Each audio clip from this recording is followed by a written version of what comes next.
Secretary of State Marco Rubio, who is in Jerusalem on the second leg of his trip through Europe and the Middle East. Mr. Secretary, I know it's the evening hours there and you've had a long day. We appreciate your time. You've got quite a busy schedule. You met earlier with Prime Minister Netanyahu. He said he's lockstep with the Trump administration, but he can't share details on, quote, when the gates of hell will be open if all of our hostages are not released. Did he tell you he wants to keep talks going to get to phase 2 of this hostage deal? Well, I think we share a common goal. We want to see every hostage released. Frankly, I think, and the president has said this, we want to see them out as soon as we possibly can. And certainly, you know, the world has watched these images of people, and it's just heartbreaking to remember that some of them have been now almost 2 years there. It's a horrifying situation. So we coordinate and work very close with them. We share the goal that every hostage needs to come home, every single one, without delay. Obviously, there are details of how we're pursuing that and coordinating that we're not going to share publicly because we don't want to endanger the hostages and we don't want to endanger this process. But suffice it to say that if it was up to us, every one of these hostages would be home right now, and we want it to happen as soon as possible. Okay, so the deal stands. Again, we want every hostage out as soon as possible. We will, and we want to see them home. There are some that are supposed to, under the deal, there are some that are supposed to be released coming up next weekend. We expect that to happen, but we'd like to see them all come out. We're not in favor of waiting weeks and weeks. Now, that may be the process that's in place because of the deal, but we would like to see them all out as soon as possible. And we continue to coordinate. That's what we'd like to see is the outcome. Who wouldn't want all these hostages to be home and with their families? Understood. I want to ask you about Iran as well. President Trump has said he wants a diplomatic deal with Iran. Are you reaching out to them?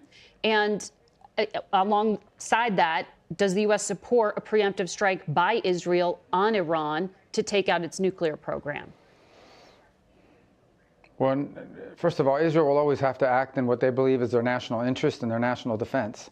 And so I'm not going to speak about whatever strategies they may have on this or any other topic. I will say that we don't have any outreach from Iran. We haven't seen any. And ultimately, we've seen in the past that efforts that Iran has undertaken diplomatically have been only about how to extend the time frame, but continue to enrich and in addition to sponsor terrorism, in addition to build these long-range weapons, in addition to sow instability throughout the region. But let's be clear, there's been zero outreach or interest to date from Iran about any negotiated deal. Ideally, yeah, I would love to wake up one day and hear the news that Iran has decided not to pursue a nuclear weapon, not to sponsor terrorism, and re-engage in the world as a normal government. We've had no indication of any of that, not just now, but for 30 years. So you head from Israel to Saudi Arabia next. I know you'll be talking about Gaza, but we've also learned that Saudi Arabia is trying to facilitate this diplomacy with Russia about Ukraine. Which Russian officials do you expect to be meeting with, and what will the focus of your talks there be? Do you actually believe Vladimir Putin is ready to negotiate and make concessions? Well, here's what I know. I know President Trump spoke to Vladimir Putin last week, and in it, Vladimir Putin expressed his interest in peace, and the president expressed his desire to see an end to this conflict in a way that was enduring and that protected Ukrainian sovereignty, and that was an enduring peace, not that we're going to have another invasion in 3 or 4 years. That's a good call. Now, obviously, it has to be followed up by action. So the next few weeks and days will determine whether it's serious or not. Ultimately, one phone call does not make peace. One phone call does not solve a war as complex as this one. But I can tell you that Donald Trump is the only leader in the world that could potentially begin that process. Other leaders have tried. They have not been able to do so. When he ran in his campaign and he was elected as president, one of his promises was he would work to bring an end to this conflict in a way that's sustainable and fair. And obviously, you know, this is the first step in that process, but we have a long ways to go. Again, one call doesn't make it. One meeting wouldn't make it. There's a lot of work to be done. But I thought it has, you know, even the longest journey begins with the first step. So we'll see what happens from here. Hopefully good things. Who will you be meeting with? Well, nothing's been finalized yet. I was scheduled to be in Saudi Arabia anyways. We announced that trip a week ago and a week and a half ago. So ultimately, look, if at any point in time there's an opportunity to continue the work that President Trump started last week to begin to create an opening for a broader conversation, that it would involve Ukraine and would involve the end of the war and would involve our allies all over the world, particularly in Europe, we're going to explore it if that opportunity presents itself. I don't have any details for you this morning other than to say that we stand ready to follow the president's lead on this and begin to explore ways, if those opportunities present itself, to begin a process towards peace. Now, a process towards peace is not a one-meeting thing. This war has been going on for a while. Right. It's difficult. It's complicated. It's been bloody. It's been costly. So it will not be easy to end a conflict like this. And there are other parties at stake that have opinions on this as well. The European Union has sanctions as well. The Ukrainians are obviously fighting this war. It's their country and they're on the front lines. So one meeting isn't going to solve it. But I want to reiterate, the president made clear he wants to end this war. And if opportunities present themselves to further that, we're going to take them if they present themselves. We'll see what happens over the next few days. But to be clear, Keith Kellogg, who is the envoy appointed to help with these talks, says these are going to be parallel negotiations, meaning the Ukrainians and Russians aren't talking to each other yet. When you meet with your Russian counterpart, whoever that is, are you going to be sitting there arguing Ukraine's position? Well, first of all, I think that we have to understand is right now there is no process. Right. What we have right now is a call between Putin and President Trump in which both sides expressed an interest in ending this conflict. I mean, imagine there will be follow-up conversations to figure out what a process to talk about that would look like. And then at that point, perhaps we can begin to share more details. So it's a bit premature. I know there's been a lot of reaction to it because there's been no conversation about it, any serious conversation. But I want to go back to the point I made. President Trump ran. He was very clear. He thinks this war needs to end. And if he sees an opportunity to end it, which is what he's looking for, whether there is an opportunity or not, we're going to pursue it. Ultimately, it will reach a point when if it's real negotiations, and we're not there yet, but if that were to happen, Ukraine will have to be involved because they're the one that were invaded. And the Europeans will have to be involved because they have sanctions on Putin and Russia as well. And they've contributed to this effort. We're just not there yet. We really aren't. But hopefully we will be because we'd all like to see this war end. No doubt. The last administration did have contact through the intelligence agencies with Russia, but they didn't believe there was any proof that Vladimir Putin was interested in talks. You know the history with Vladimir Putin. He likes to use diplomacy as a cover to distract while he continues to wage war. Do you trust that this time is different? Yeah, I don't think in geopolitics anyone should trust anyone. I think these things have to be verified through actions. I said yesterday that peace is not a noun, it's a verb, it's an action. You have to take concrete steps towards it. What I can tell you is I know of no better negotiator in American politics than President Trump. Yeah. I think President Trump will know very quickly whether this is a real thing or whether this is an effort to buy time. But I don't want to prejudge that. I don't want to foreclose the opportunity to end a conflict that's already cost the lives of hundreds of thousands and continues every single day to be increasingly a war of attrition on both sides. I think everyone should be celebrating the fact that we have an American president that is seeking to promote peace in the world, not start wars, but end them in a way that's enduring. That's something we should be happy about, whether it's possible or not. We're certainly willing, but it's not entirely up to us, obviously, but we'll find out. Well, you did speak in a phone call with Russia's top diplomat, Sergei Lavrov. The Russian side claimed that you discussed restoring trade, which seemed to be a nod to sanctions, easing restrictions on diplomats, and other gestures like a high-level leaders meeting.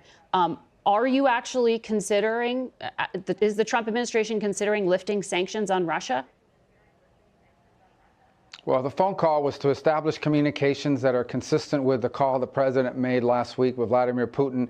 Because if there is going to be the possibility of progress here towards peace, we are going to need to talk to the Russians. I mean, that is going to have to happen, and we're going to have to be able to do it across our channels. About lifting sanctions, I also raised in though? that conversation concerns that, well, we didn't go into any details. I mean, what we just discussed is basically the ability to begin communicating. I've never spoken to Mr. Lavrov in my life, so it was an opportunity for us to begin to open that channel of communication, which, again, if there's the potential for peace here, that's a channel that has to exist. But let me add one more thing. I also raised the issue of our embassy in Moscow, which operates under very difficult conditions. I raised that because it's important. It's going to be very difficult to engage in communication with Russia about anything if our embassy is not functioning. And he raised raised concerns about his diplomatic mission in the United States. So at a very basic level, if in fact there is going to be an opportunity here to pursue peace by engaging with the Russians, we're going to need to have functional embassies in Moscow and in Washington, D.C. And that's certainly something foreign ministers would talk about as a matter of normal course.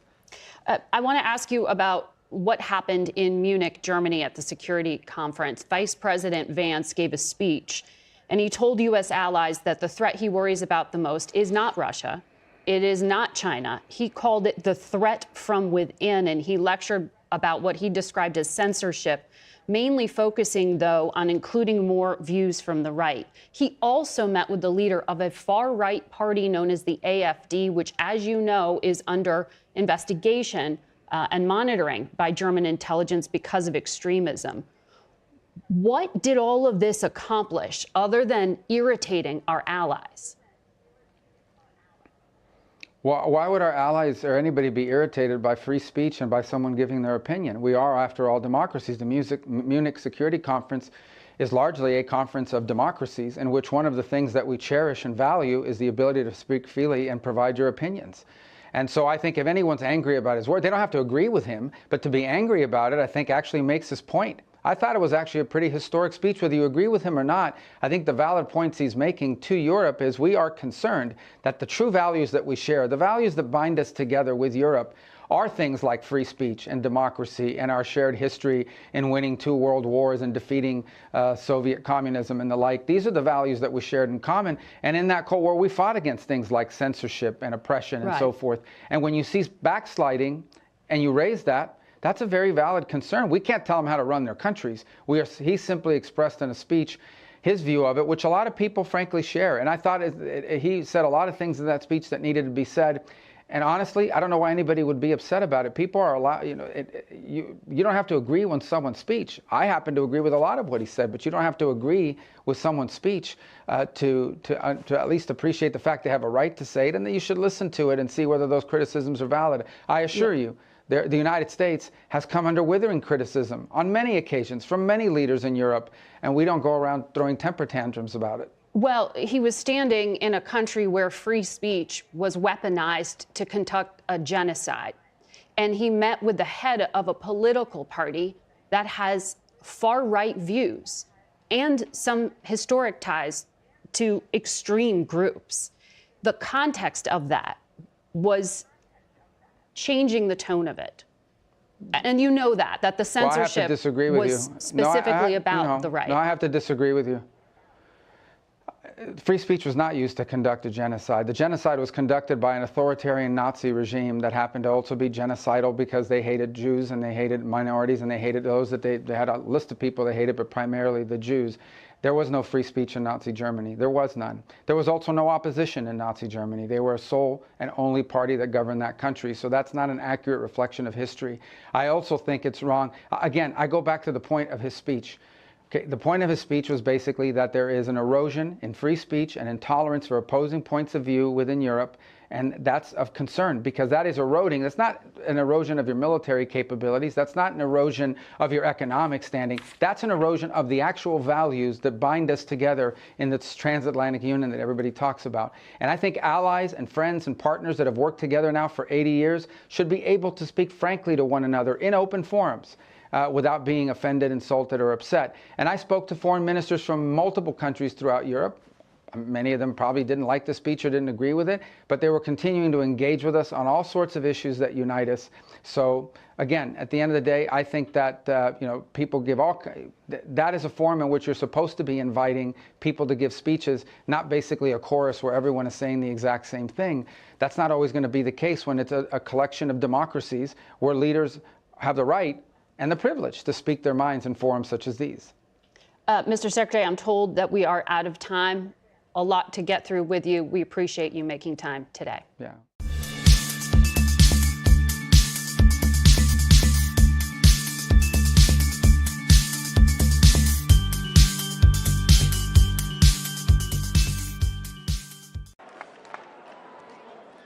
Man, that is a big crowd.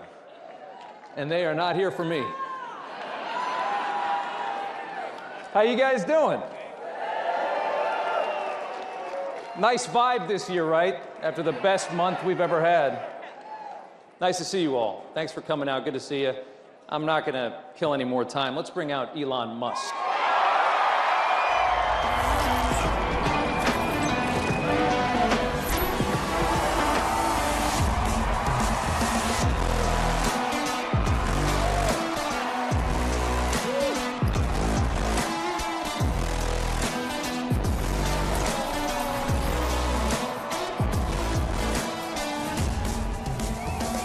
Stay up for 1 second.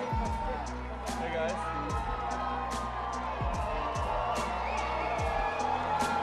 We've got one more surprise in case this wasn't enough. I'm going to let Elon do it. Who else is here? Well, President Milei has a gift for me. Javier Milei from Argentina. You guys know who that is, right? Why don't we bring him out? Yeah.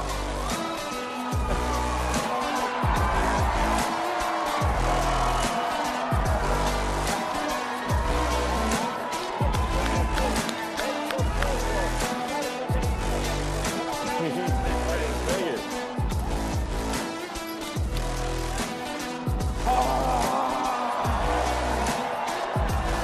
This is the chainsaw for bureaucracy. Chainsaw!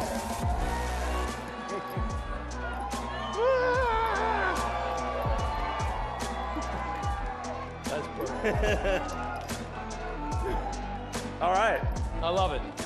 Mr. President, thank you so much. All right. Thank you. Thank you, sir. Nice to meet you. I love it. We love it. We love it. All right. They told me to put this right Where should we put it? They want it right here. All right, great. A little stage prop. All of you guys too. Thanks, guys. Have a seat. So, That was something. I am become meme. Yeah, pretty much.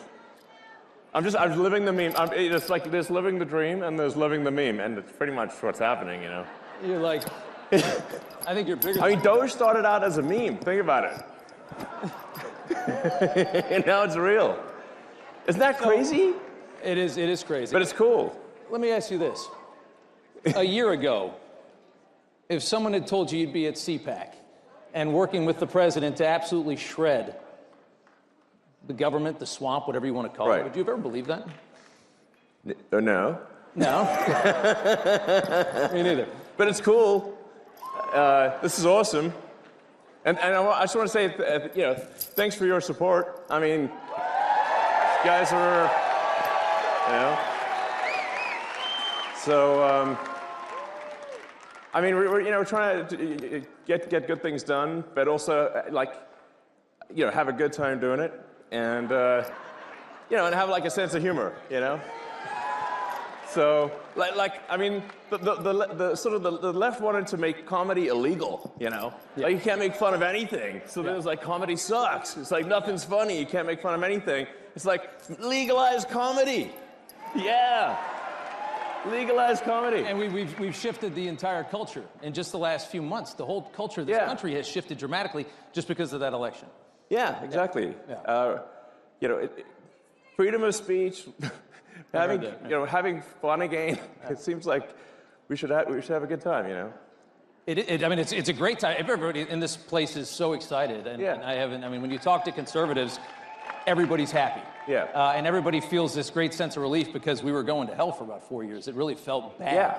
Especially toward the end, it felt really bad. Yeah, I thought we were sort of heading for a point of no return, really. Yeah.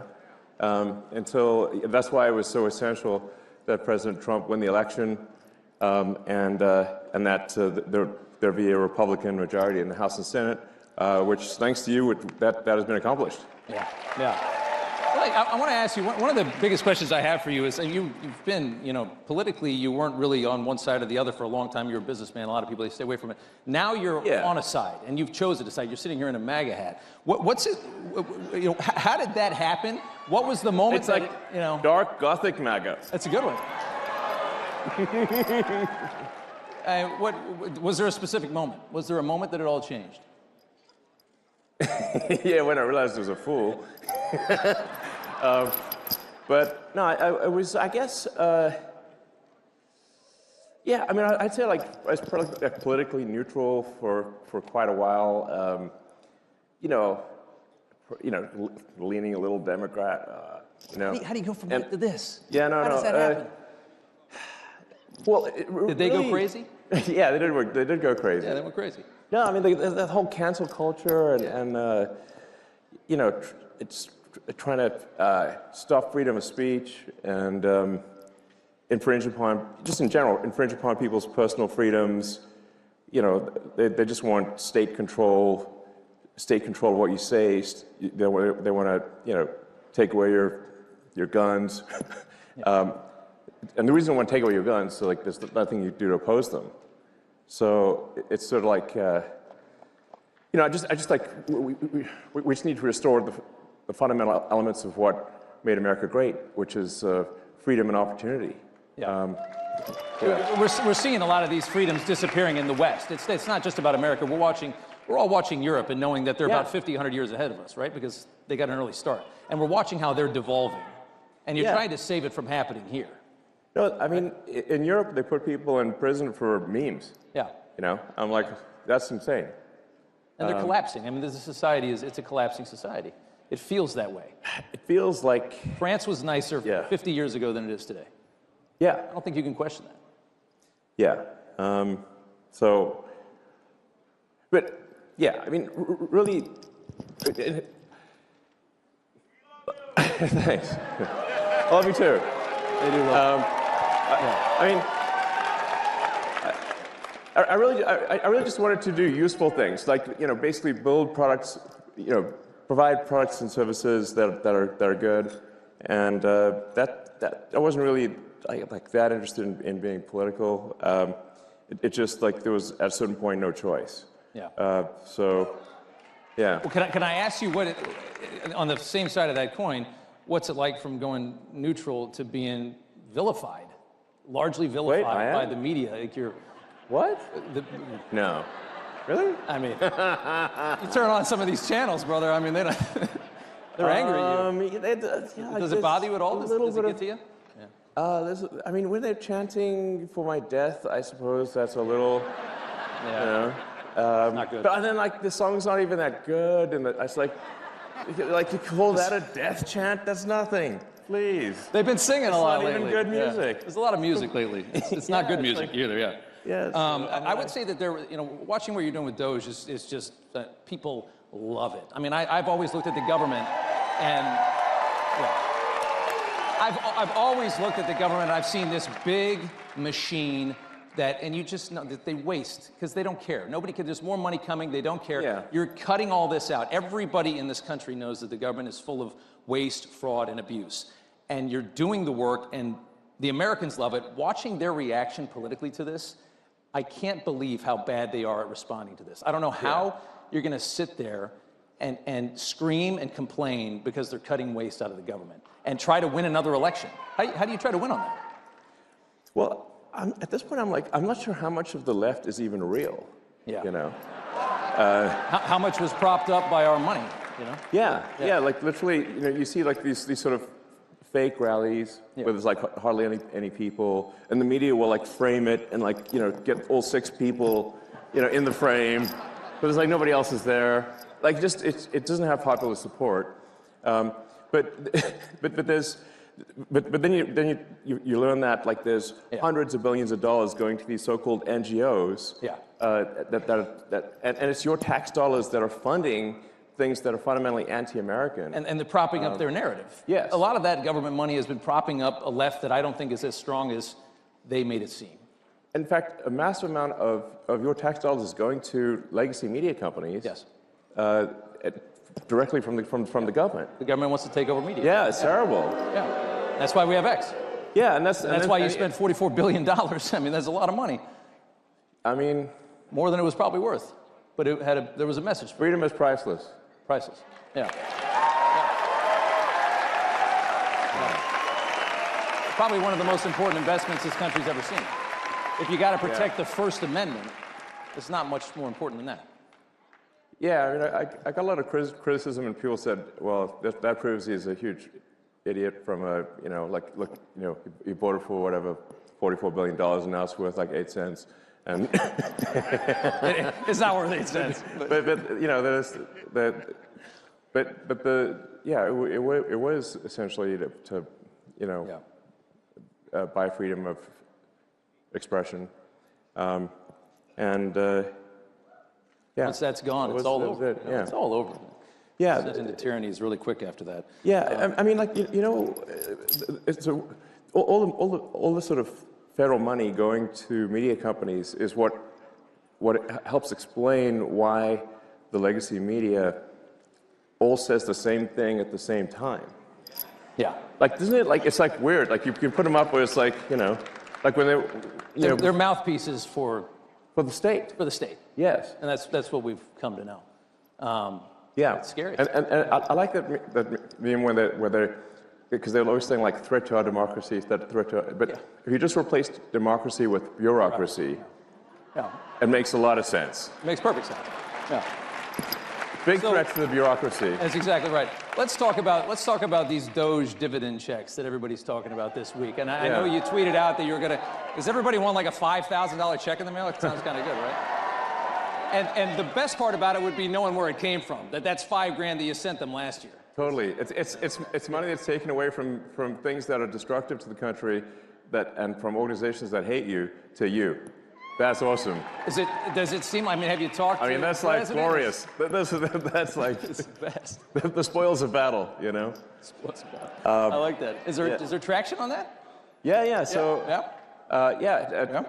I talked to the president, and he's supportive of that, and so it sounds like, you know, that's something we're going to do. Yep. So as we're finding savings, that's going to translate directly to reductions in tax. So. Yeah. I mean, I think they fired 6,000 people at the IRS today. Yeah. And I think Lutnick said last night that they're talking about shutting down the IRS. And I think it's fair. I think people should realize this is, I mean, the amount of money that we send Washington like $5 or $6 trillion a year. That is such an ungodly amount of money. I mean, what do they? They say like 1 trillion seconds is like 30 years or something like that. I mean, that's how much we send them, and they seem to never have enough. There must be a lot you can cut. No, absolutely.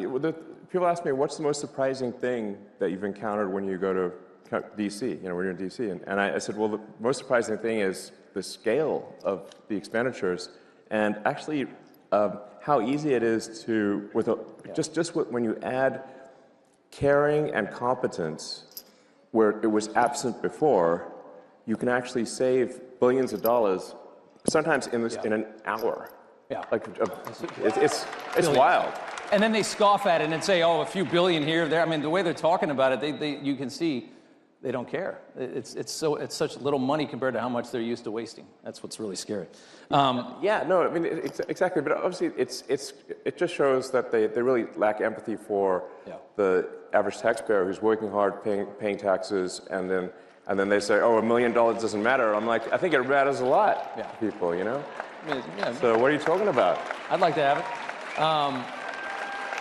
Let me ask you a question. I know the president fairly well, watched him survive 2 assassination attempts. Had the first one not happened, the second one would have gotten him. You know, it was very, because without those extra guys, they would have never seen that gun poking through the fence at the golf course. I saw the crew that you had. Isn't it like mind-blowing that this has happened? I mean, it just, and what, by the way, why do we still know nothing about that guy in Butler? What's going on? But Cash is going to get to the bottom of it. Yeah, there you go. By the way,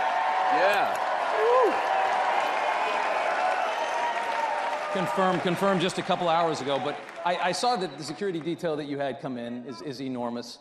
Well, it's not that enormous. Maybe it should be bigger. I don't know. I think you could probably afford it. But I mean, how concerned are you about your safety dealing? I mean, you are a wanted man.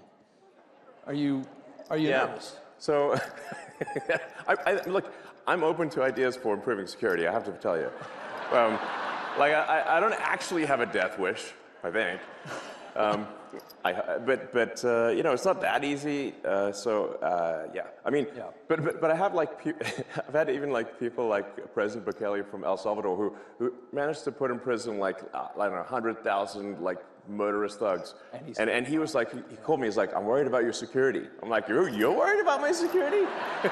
I'm like, what? Okay. That's you know. I mean, yeah, talk about guts to do that down there. I mean, Yeah, totally. and survive. I was like, how did you put all those thugs in prison without dying? Because Yeah. it seems like that would have been not easy, you know. Well, the president has, one of his top attorneys is now investigating, I guess, Chuck Schumer for threats against SCOTUS, a congressman on the Democrat side, for saying, basically saying we're going to bring a war to you, like a fight to you. I mean, the rhetoric, you guys are screwing with things that are not supposed to be messed with. And Well, we're fighting the there's Matrix a lot big of time. people that really don't want that to happen. Yeah, we're fighting the Matrix big time here. Yeah, But it's got to be done. yeah. And Are, gotta are be you, done. it certainly does. What's going on with, tell us about Fort Knox. Yeah. It's Kentucky, it's a military base, it's a ton of gold, tons and tons and tons of gold. 5,000 tons of gold or something? 5,000 give or tons take, of gold you know? are there in the ground and this, I mean, it's a very secure I think thing. we all want to see it. You know? I'd love to see it. This is your gold, by the way. It's Do you- it's the public's gold. Do you think it's not there? I don't know.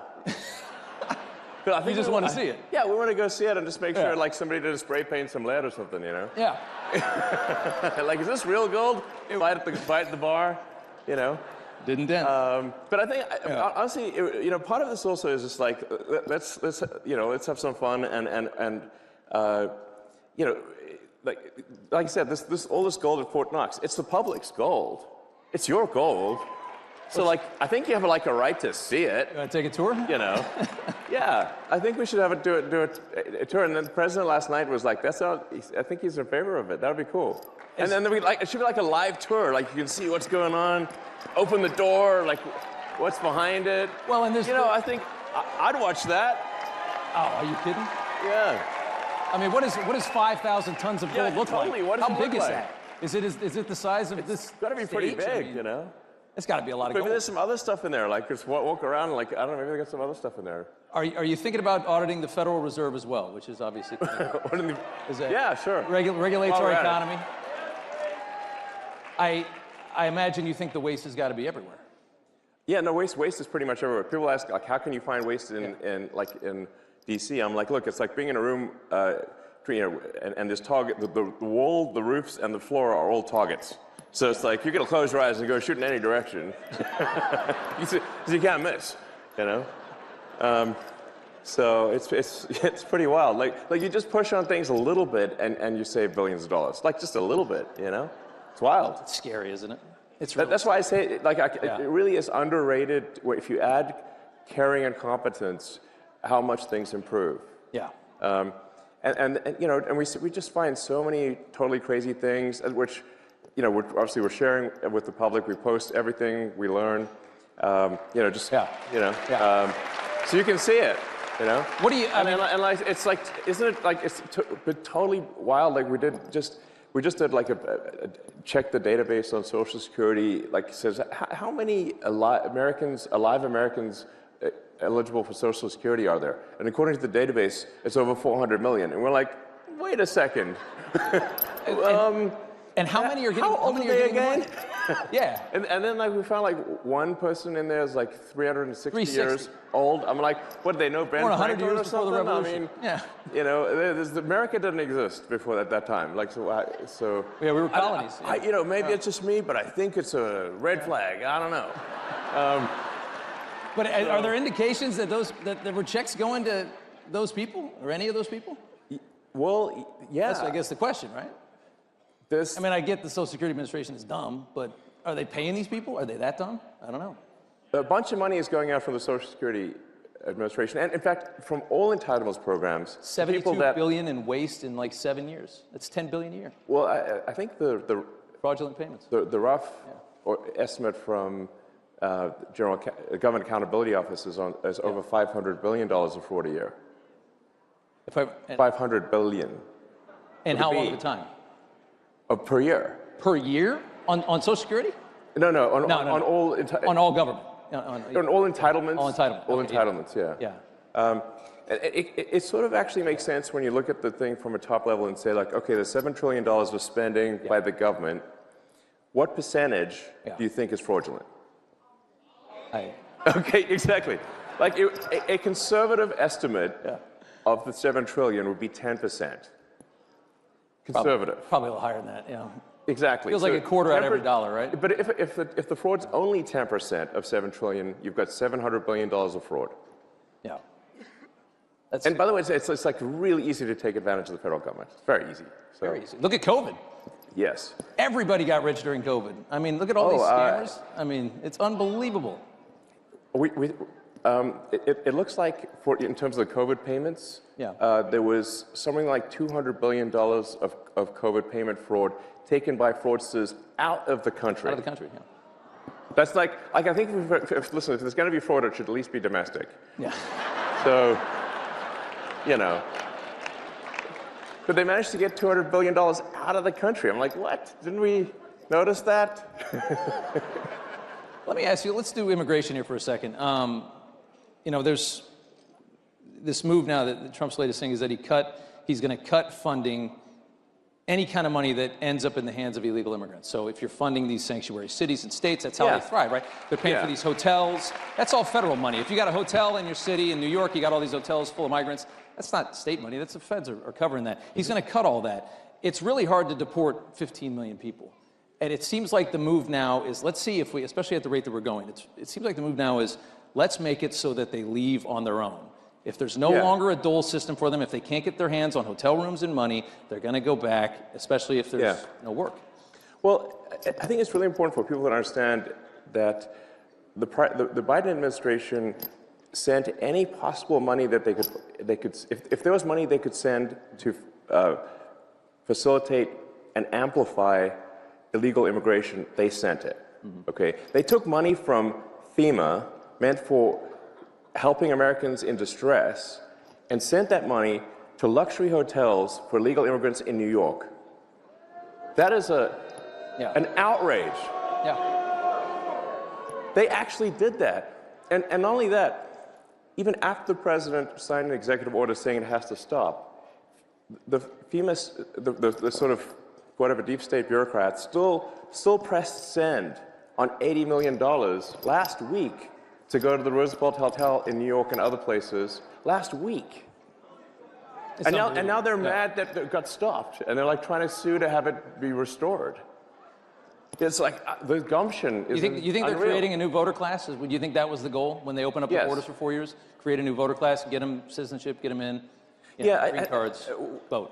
A lot of these things, like, you don't actually have to assume some grand conspiracy. You just need to look at basic incentives. Benefits. So if the incentives, fundamentally, if the probability that an illegal is going to vote Democrat at some point, whether it's cheating, but eventually they can become citizens. But if the probability is like 80, 90%, you can just look at California, which is supermajority Dem, and then the incentive is to maximize the number of illegals in the country. That is why the Biden administration was pushing to get in as many illegals as possible and spend every dollar possible to get as many, because every one of them is a customer, every one of them is a voter. And so the whole thing was a giant voter importation scam. Pretty obvious. Very obvious.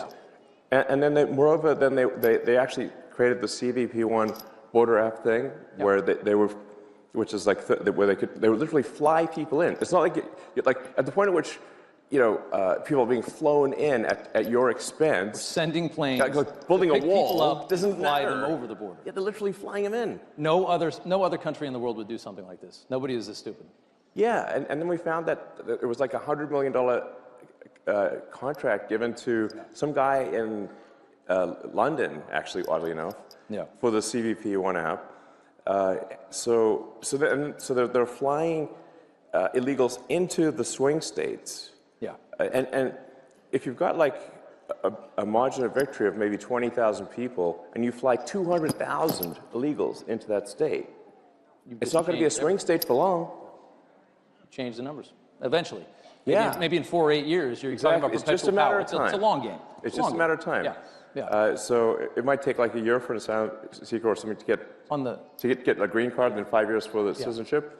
It's an investment that is guaranteed to pay off. Yeah. Just a question of when. They all remember who brought them in and who left them here. Exactly. Exactly. I want to go back. I want to talk about Biden. This is a big deal. for a second. I think a lot of people don't quite appreciate that this was an actual, real scam at scale to tilt the scales of democracy in America. It's treasonous. Treason. Yeah. One more Biden question. I remember when they would do the electric car stuff, they would always try to box you out, even though you have the only electric car anybody wants. Yeah. You said, I think this week, that you think that Biden left these astronauts up in space because he didn't want to give you an opportunity to save them, make NASA look bad, make the private sector look better, make you look good. You believe that? Yeah, no, absolutely. So, of course. I kind of agree.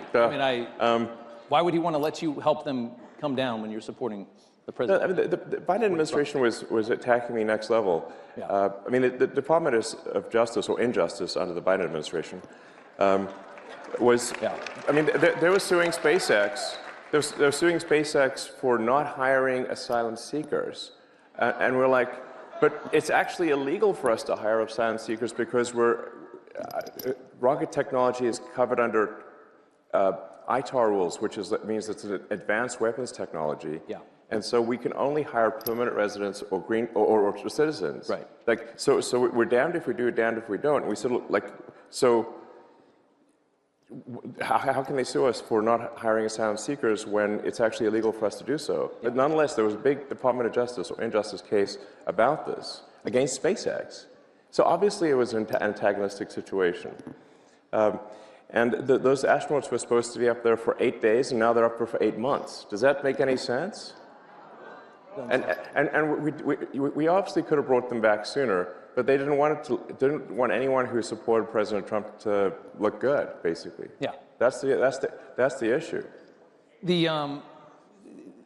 A lot of them are saying right now that the reason that you want to get into Social Security, that you want to get into all of these into Treasury and things like that, is that you're looking for personal information and you're trying to make more money. Yeah. I've never met anybody as rich as you that cared less about money in my life. Every time I hear a story about you, you're sleeping on a couch of some other guy in a city that you could buy the entire thing. Yeah, I don't think you care about money, do you? No, actually, no, I mean, listen. Like, if I steal some Social Security, I can finally buy nice things. Yeah. You know? And on that same question, they're also talking about you guys are going to end Social Security, you're going to end Medicare, you're going to end these things. I don't imagine that conversation has been had with the president, and that's the plan. No, in fact, the actions that we're taking with the support of the president and the support of the agencies is what will save Medicare, what will save Social Security. Yeah.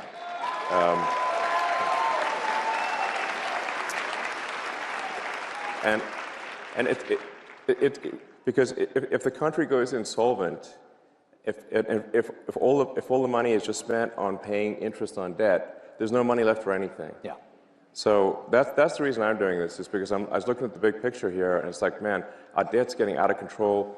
The interest payments, the interest on the national debt now exceeds the entire Defense Department budget. $1 trillion a year in Yes. interest, just to carry the money that we owe is $1 trillion a year. Yes. That is unbelievable. And rising rapidly. So like, I mean, a country's no different from a person. Country overspends, country goes bankrupt. Same as a person who overspends goes bankrupt. So it's not like optional to solve these things. It's essential. So We're going to go bankrupt. yes, We are. Couple minutes left here. Russia. There's a huge push from this administration. yeah. People like sometimes like To end this war. say like, Yeah. you know, I'm a bought asset of Putin. Yeah. I'm like, he can't afford me. Yeah. I think you're worth more than Russia. Think about it.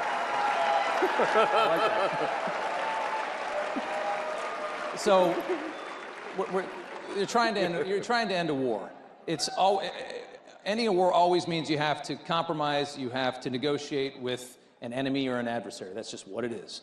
And right now, they are lambasting the president for trying a different method to a war that they haven't been able to end for 3.5 years or 3 years. Yeah. They're saying Trump's blaming Zelensky for the invasion. How do you process all of the negativity toward him for trying to end this war? Well, first of all, I think we should have empathy for the people dying at the front lines. That's the most important thing. And people have been dying, you know, it's like, how many more years is this supposed to go on? Yeah. And imagine if that was your son, your father, you know, what are they dying for? Yeah. What exactly are they dying for? That line the line of engagement has barely moved for 2 years. Yeah. There's a whole bunch of people dead in trenches for what? And I'll tell you what for what. It's like for the biggest graft machine that I've ever seen in my life. That's for what. It's unreal. Like the amount of money that is being taken in graft and bribery is disgusting. And so what's actually happening is that those you know, those poor guys are getting sent into a meat grinder for money. That's what's actually going on.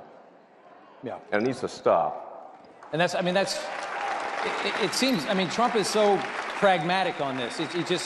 He's just looking at it and he's saying, it's Ukraine, it's not our country, it's not a NATO ally. I just want to see people not dying. I want to see on both sides. I mean, think about how so many young men have died in Ukraine that the army is starting to age out. The military is aging out.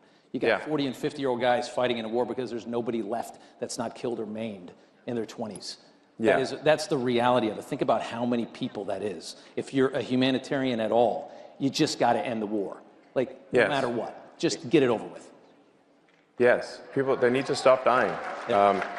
And the grift machine's got to stop, you know, so, and I think people, a lot of people out there don't realize, like, the president has a lot of empathy. He really cares, you know, he's a good man. So. I got one more for you. I've been fascinated by you for a very long time. Thanks. I've never seen anybody that can, you know, do so many things at the same time. I mean, you've got the rockets, you got the cars. I've always wanted to ask you, what is it like inside your mind? Like, is it just 1,000 miles an hour? I mean, are you? Yeah. Is it just not? I mean, does it ever stop? Do you sleep? How much do you sleep? What's?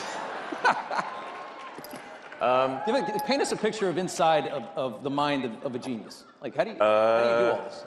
Can you answer that question? It's not an easy question. Yeah. I mean, my mind is a storm.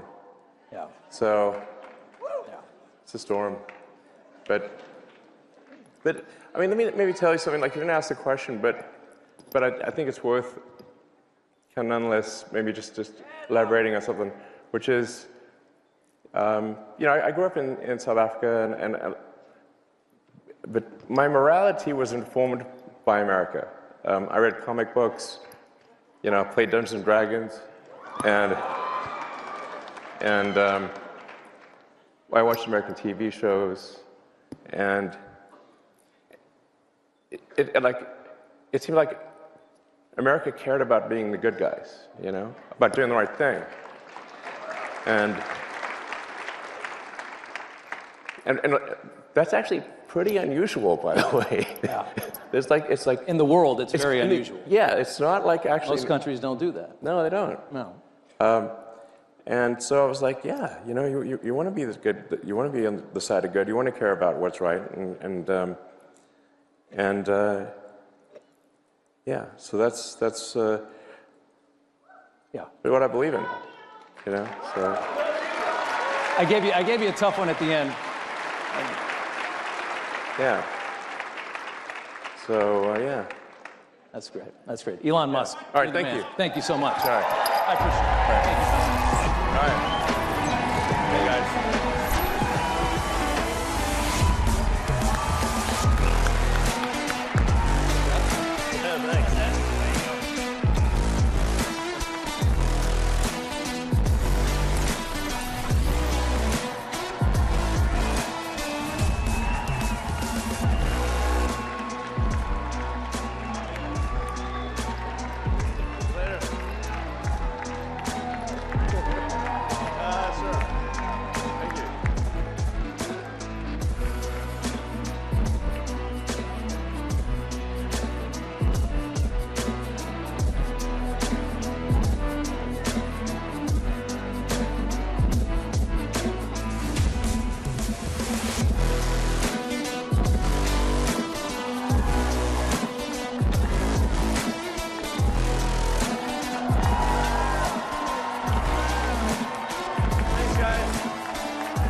Thank you very much. Thank you. Thank you. And a very special hello to CPAC. It's been a long time. We've loved being back, and it's hotter than ever. This place is packed. You got to see outside. They don't know what's happening. They have no idea what's happening. And a friend is here from Argentina, and a friend is here from Poland. Stand up.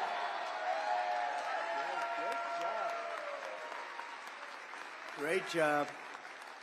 Thank you. Thank you very much. Welcome back to the nation's capital, where our movement is thriving, fighting, winning, and dominating Washington like never before. Nobody's ever seen anything like this before. They used to have little smaller crowds here. It's a little bigger. The fraudsters, liars, cheaters, globalists, and deep state bureaucrats are being sent packing. The illegal alien criminals are being sent home. We're draining the swamp, and we're restoring government by the people, for the people. For years, Washington was controlled by a sinister group of radical left Marxists, warmongers, and corrupt special interests who drained our wealth, attacked our liberties, obliterated our borders, and sucked our country dry. Not any longer. But on November 5th, we stood up to all the corrupt forces that were destroying America. We took away their power. We took away their confidence. They lost their confidence. You know, do you ever watch? They lost their confidence. Oh, it's so nice to watch. And we took back our country. And we must be doing something right, because we've got the highest poll numbers that I've ever had and that any Republican president has ever had.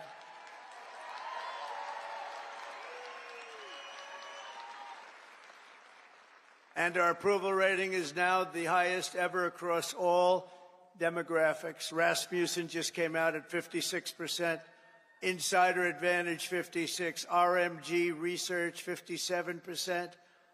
And we have many polls in the mid-60s, one at 71%. We like that, 71. And according to YouGov, a big deal, 70% of Americans believe that what we are doing is right, and we are keeping our promises. That's all we're doing, when you think, is keeping our promises. That's all we had to do. And their promises weren't worthwhile to go and vote for. They loved men playing in women's sports, open borders, little things like that. But don't tell them. Don't tell them. Keep it quiet. We'll tell them about a week before the next election. Now keep it quiet. Let them think it's a great thing what they're doing. You saw Maine yesterday, right? The governor of Maine.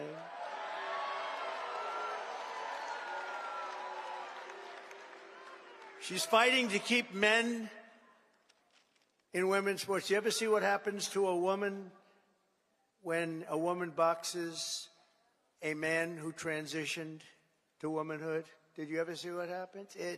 It's not pretty. It's not pretty. Let her do that fight. Let them all do that fight. Because I think that's about a 90-10 issue, and I can't figure out who the 10% are. Nobody can. So today I want to say thank you to all of the incredible patriots of CPAC and all of the incredible patriots in our country. 77 million, and it's actually much more than that, because despite that, they cheated like hell. It was just too big to rig. It was too big to rig. 77 million. Remember, you used to go, I said, look, we're leading in the polls by a lot. Don't believe the polls. Just go and vote. You got to vote. We got to make it too big to rig. And they tried, but it was too big to rig. One of the great statements. We love it, because everybody went and voted. We fought through hell together, but in the end, we achieved the great liberation of America. We're liberating our country right now. We're doing all these things that you're reading about. We're liberating our country. I first spoke to this gathering 14 years ago, and I won your straw poll. I didn't know anything about a straw poll. They took this big straw poll, and I won by like 27 points. And I figured, you know, that's good. Maybe I should keep doing it, and I did. and I became president. Isn't that great? Who would think? Who would think? But he became president too. He's a MAGA guy too. Make Argentina great again, right? Make Argentina great again. I kept hearing about this man. I kept hearing about this man in beautiful Argentina, and it is beautiful, but boy, did it have inflation. Inflation made it less beautiful. I hear you're doing fantastically. We're very proud of you, actually. And make Argentina great again. Thank you very much. Great honor to have you.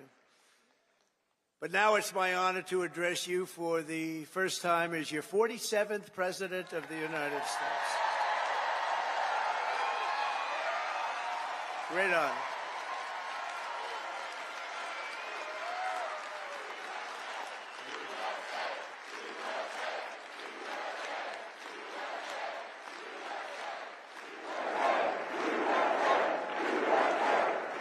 I want to begin by thanking Matt and Mercedes Schlapp for the incredible job they do, and everyone they put together. They put together an amazing team. The American Conservative Union for organizing this event. You have some big players here. Senator Ted Cruz, Eric Schmidt, Jim Banks of Indiana. Where's Eric? Where is Eric? Is it? Hello, Eric. You can see Eric anywhere. If he's right in the back of the room, he stands up. They're all good. These are great people. Representatives Riley Moore, James Comer, Harriet Hagerman, Byron Donalds, our great Attorney General. She's going to be great. Pam Bondi. Where's Pam? I don't know where she is. So many people. So many people. Secretary Doug Burgum. Secretary Chris Wright. Oh, he's going to get that energy out of the ground. Secretary Scott Turner. Our next ambassador to the United Nations, Elise Stefanik, who just gave a great speech, by the way. A very good friend of mine. Is this guy central casting, though? Tom Homan. Is he central casting?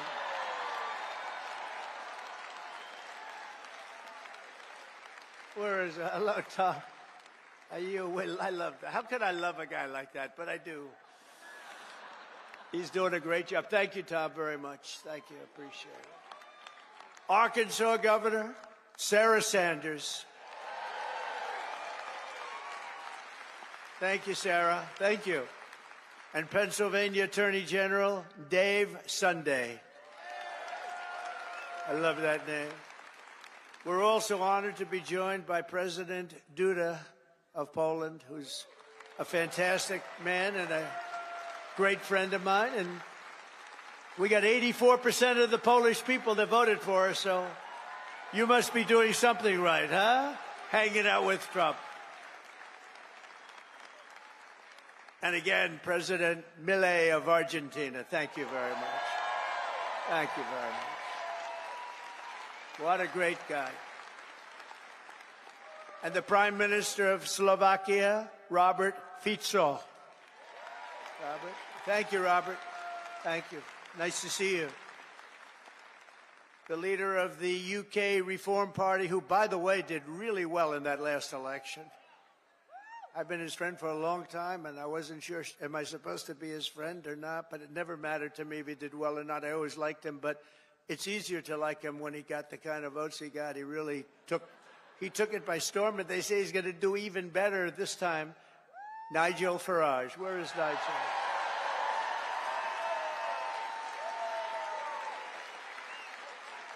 Thank you, Nigel. Thank you. What a great guy. The leader of Spain's Vox Party, Santiago Abascal. Thank you, Santiago. Thank you. Thank you very much. I thought that was you. Thank you very much. Great job you're doing. And a friend of mine, Eduardo Bolsonaro of Brazil, the Chamber of Deputies. Thank you. Thank you. Say hello to your father. Thank you very much. Great family. Great gentleman and a great family. And our great First Lady, Melania, is watching us right now on television. So give her a hand. Give her a hand. Whoa.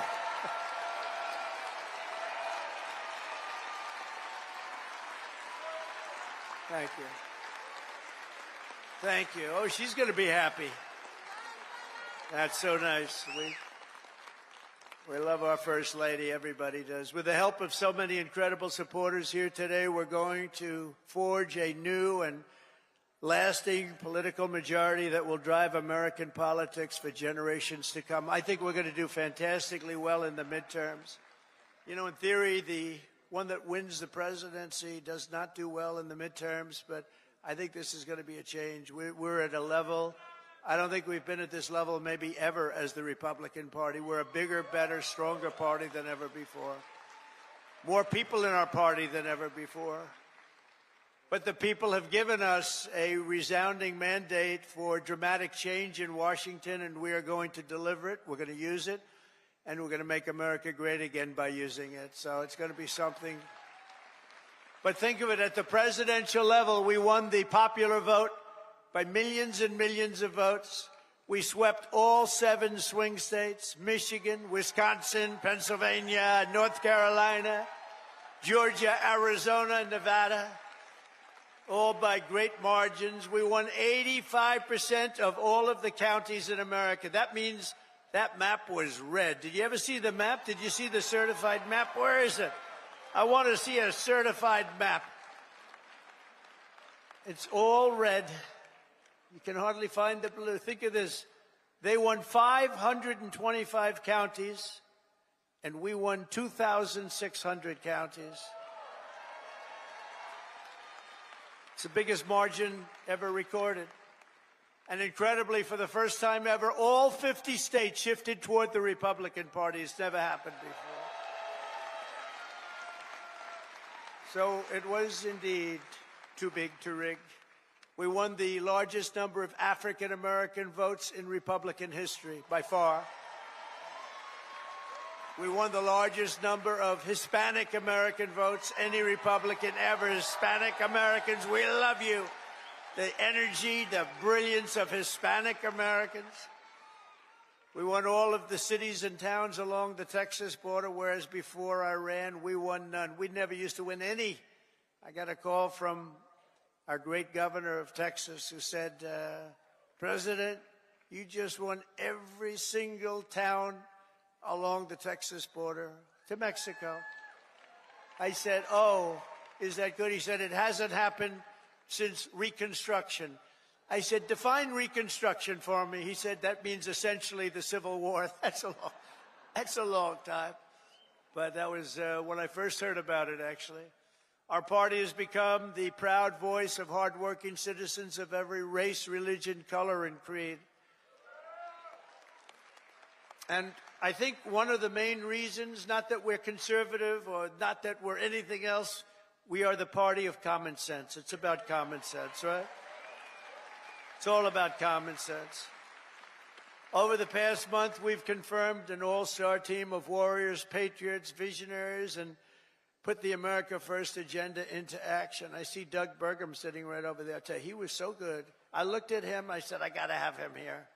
I got to have him. He was a great governor. He's involved with a little thing called energy. He's got the Department of Interior, and Chris Wright has the Department of Energy.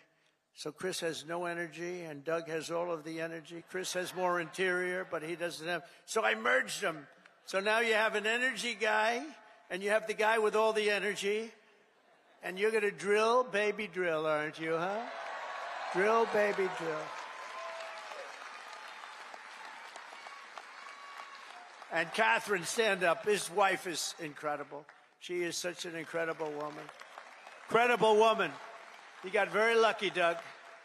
It's good to be successful, isn't it, Doug? She's an incredible woman. He's an incredible guy. In addition to the great cabinet secretaries we have here today, we confirm Secretary of Defense Pete Hegseth to end the woke insanity and rebuild our military. Pete is fantastic. Thank you. To stop the weaponization of federal law enforcement, I know about that, I think, better than any human being on earth. This week, we swore in a new director of the FBI, somebody that everybody wanted, Kash Patel.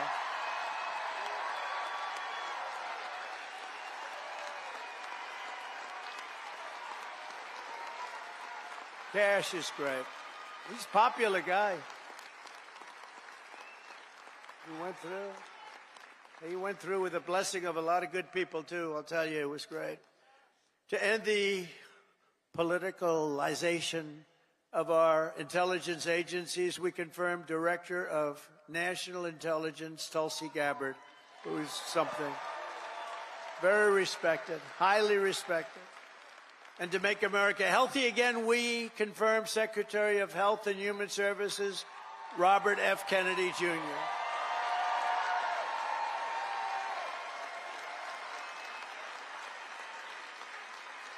Great guy.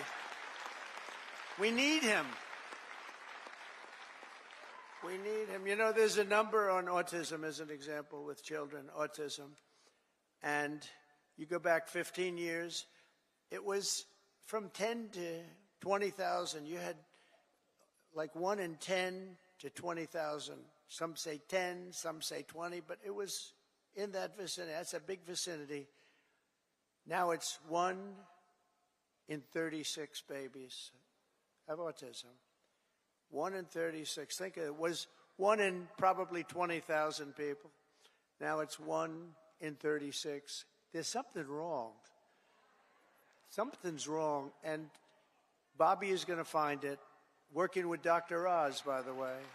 Working with Dr. Oz.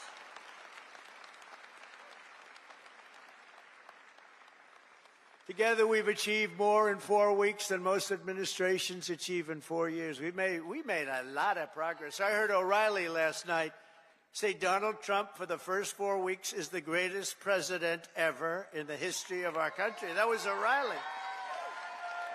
Bill O'Reilly is all right. You know who he said second was? George Washington. That's not bad. I beat George Washington. I love beating George Washington. Thank you, Bill.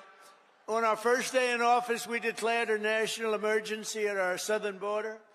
After years of politicians using our military to defend foreign borders while leaving our country defenseless and helpless, we deployed a group of people, active duty troops, to defend our border and repel the invasion of our country. This was an invasion. You know, we had a great first term, a really great first term, and I called it an invasion. And we had great numbers, but now we have the best numbers we've ever had. We've never had numbers like this. We've done it all in 4 weeks. Think of it. That was Tom Homan, Kristi Noem, the whole group. On day one, I ended the catch and release. I reinstated remain in Mexico when I signed an order that will end birthright citizenship for the children of illegal aliens. Because it wasn't meant for these children. It wasn't meant for people that escaped or invaded, came into our country illegally. It was meant for the children of slaves. Because when it was done, many, many years ago, it was during a very tough period in this country's history, and that was meant for the children of slaves. I wish people would understand that so they could get this thing approved, and we don't have millions and millions of people coming into our country, and they shouldn't be here. This week, I also canceled temporary protected status for migrants from Haiti. They're pouring into our country. Pouring in. If I weren't elected president, there'd be nobody in Haiti anymore. They were pouring in at levels from other countries too, all over Africa, the Congo, all over South America. And they were coming in from prisons and mental institutions and insane asylums, jails, and gang members and You have to see gang members, drug lords, people that are drug addicted. They were sending them all into our ridiculous and very stupid Biden open border. Our border czar was Kamala. Haven't said that name in a while. I haven't said that name. No, I haven't said that name in a while. Kamala. I'll bet nobody knows her last name. Nobody ever knows her last name. Even during the campaign, you'd have to say Kamala. It's strange, you know, a little different name. Kamala, because her last name was Harris. I used to say Senator Harris. Nobody knew who the hell I was talking about. So I had to go Kamala. But think of it, I was beating Joe badly, really badly, and they changed him. I'm the only one that ever had to beat two people. I had to beat two. Had to beat two. We beat two. I didn't beat. You beat. You beat two people. No, he was doing badly. That's like the great Dana White. He has a fight, and one guy's doing really badly, so when they take him out, they put another guy in the fight, the same guy that's... I had that.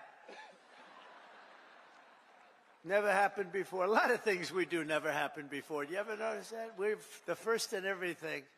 So we beat two candidates. They said, who do you run against? Well, we ran against Biden and we ran against Kamala Harris.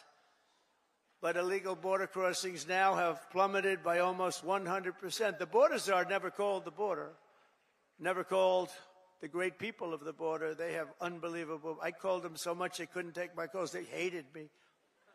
But then they became to love me. You know why? Because the border people want to have great borders.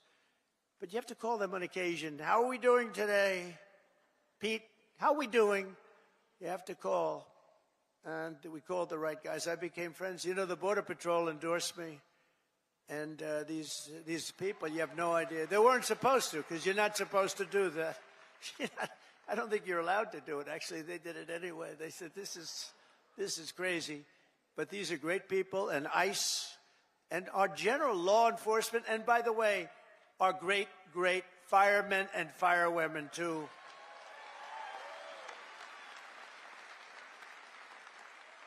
They were great.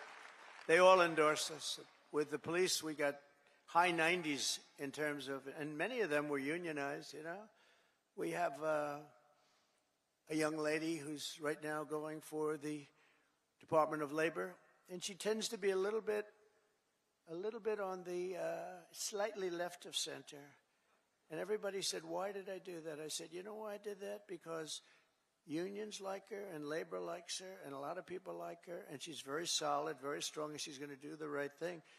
But they all voted for us. They didn't vote for me, they voted for us.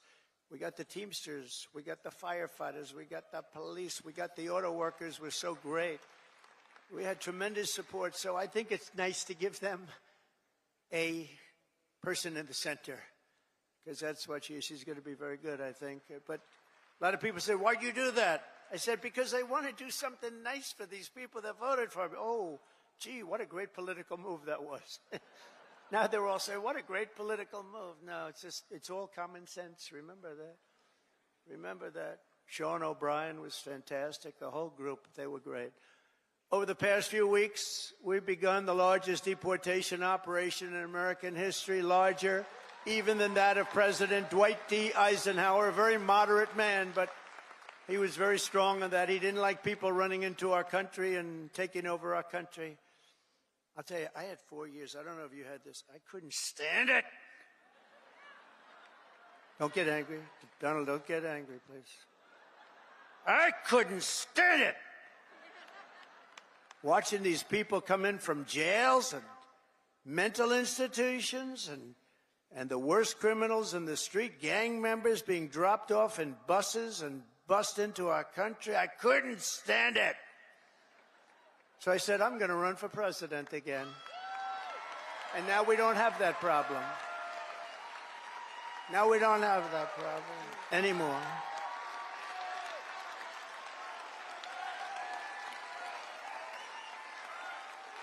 We don't have that problem anymore. We now have the best border we've ever had. And by the way, if they can ever find my world's favorite chart ever in history, I'll show you what it was when I left. And now it's even slightly better. Can you drop that chart, do you think? I don't know. I never tell them about this, but they used to drop it like magic. If they can, they'll drop it. Who the hell knows? But it's my favorite chart. My favorite chart in history. We're liberating communities like Aurora, Colorado, and Springfield, Ohio, that have been occupied by illegal alien criminals from all over the world. We're rescuing the Americans whose jobs have been stolen, whose wages have been robbed, and whose way of life has been absolutely destroyed. And under the Trump administration, our country will not be turned into a dumping ground. We're not going to do it. We're going to have a great country again. It's going to happen soon, a lot sooner than you think, and we're going to have so much money coming in from tariffs. Oh, you're going to say, your senators and your congressmen are going to say, please, sir, please. You're making us look so bad. We have so much money coming in. I didn't know this was going to happen. Please don't do this to us. We look very bad. But they're great. They're doing well. I tell you, the Republican senators, they're sticking together. The Republican congressmen and women are sticking together. Every once in a while, you have one that wants a little action or something. I don't know what it is. It's so sad to see. I just hate to see it. I hate to see it, but they're sticking together. One thing about the Democrats, they have rotten, horrible policy, the worst policy in history, but they stick together. We have great policy, but sometimes they don't stick, but they've been sticking for us. They've been sticking. And I think the Speaker and the leader have done a fantastic job. That's Thune and Johnson, and I think they've done, two guys really working hard and they're really doing a great job. But we have a lot to stick with. We have a lot to stick together for, because what we've done has never been done before. Nobody's ever seen anything like this, and nobody's ever seen 4 weeks like we've had, especially the 4 weeks, the first 4 weeks. You know, that's like if you golf, when you sink that first 4-footer in the first hole, it gives you confidence on the next hole. You sink another one. Now you go into that third hole and you can't, and by the time you get to the fifth hole, you feel you can't miss, right? Like a baseball player, he gets up and he hits our first one, and then the second at bat, he hits that one. And, you know, and we have great confidence. And they've lost their confidence, as I said. They really lost their confidence. I watched them. They're really screwed up. I watched this MSNBC, which is a threat to democracy, actually. They're stone cold mean, but they're stuttering. They're all screwed up. They're all mentally screwed up. They don't know what. Their ratings have gone down the tubes. I don't even talk about CNN. CNN's sort of like, I don't know. They're pathetic, actually. But MSNBC was mean. Their ratings are absolutely down. This Rachel Maddow, what does she have? She's got nothing. Nothing. She took a sabbatical where she worked 1 day a week. They paid her a lot of money. She gets no ratings. I should go against her in the ratings, because I'll tell you, she gets no ratings. All she does is to talk about Trump, Trump, Trump, Trump, Trump. All different subjects, Trump this, Trump that. But these people are really, I mean, they lie. They shouldn't be allowed to lie every night. They are really a vehicle of the Democrat Party. They should be paying. Is that Gordon? Yes, is that Gordon? The great Gordon Chang? Is that Gordon? Stand up, Gordon. Wow. We have everybody here today. Thank you very much. How am I doing on China? Am I doing good? Am I doing good on China? Tell you one thing, nobody's ever done like I've done on China. Nobody ever let people know what was happening with respect to China. And I happen to like President Xi, and I have tremendous respect for the people of China, love the people of China. But we've been treated very unfairly by China and many other countries. And we're not being unfairly treated anymore. We had that down to a science in the first term, and then they lost it. You know, we lost over $1 trillion to China this last year under Biden, Crooked Joe Biden. What do we like better, Crooked Joe or Sleepy Joe? Ready? Ready? Crooked Joe or Sleepy? Ready? Crooked Joe. Sleepy Joe. Got to stay with Crooked. He had one ability that I didn't have. He could do something that I couldn't do. I don't say that because he was a horrible golfer. Remember, he challenged me during the debate to a golf match? He said, I'm a 6 handicap. I said, you're not a 36 handicap. He said he's a 6. And then he said, well, I'm 8. Remember? I said, that was quick. Picked up 2 strokes. He said, no, I'm an 8. But he's not a 36 handicap. But he had one ability that was amazing. He could go with cameras on him, television, fake news on him, probably because he knows they wouldn't cover it badly. You know, they covered him as well as you can cover him. How the hell can you cover the guy well? But he had this incredible ability. He could barely walk in the sand. Somebody thought he looked great in a bathing suit. And he'd walk in the sand pulling a thing that weighed about 6 ounces. You know those aluminum? See, aluminum's very good. It's meant for children and very old people to lift, right? So he would put it down, and he'd put it down, and he'd fall into it, and he'd immediately fall asleep in front of the media. I could never do that. That's the only thing. That's the only thing. I could never do it. No, he was Sleepy Joe, but he was crooked as hell. You know, there's no question. He was a sleepy, crooked guy. Terrible, terrible president. He was the worst president in the history of our country. I don't care. I'll say it. Jimmy Carter passed away recently, and he passed away a happy man. He was a happy man when he passed away because he said that it's not even close. Joe was the worst, and believe me, I have to clean up the mess. I'm cleaning up the mess, and it is a mess on the border with inflation. Could go over every single thing he touched. Turned to shit, okay? Everything. It's true.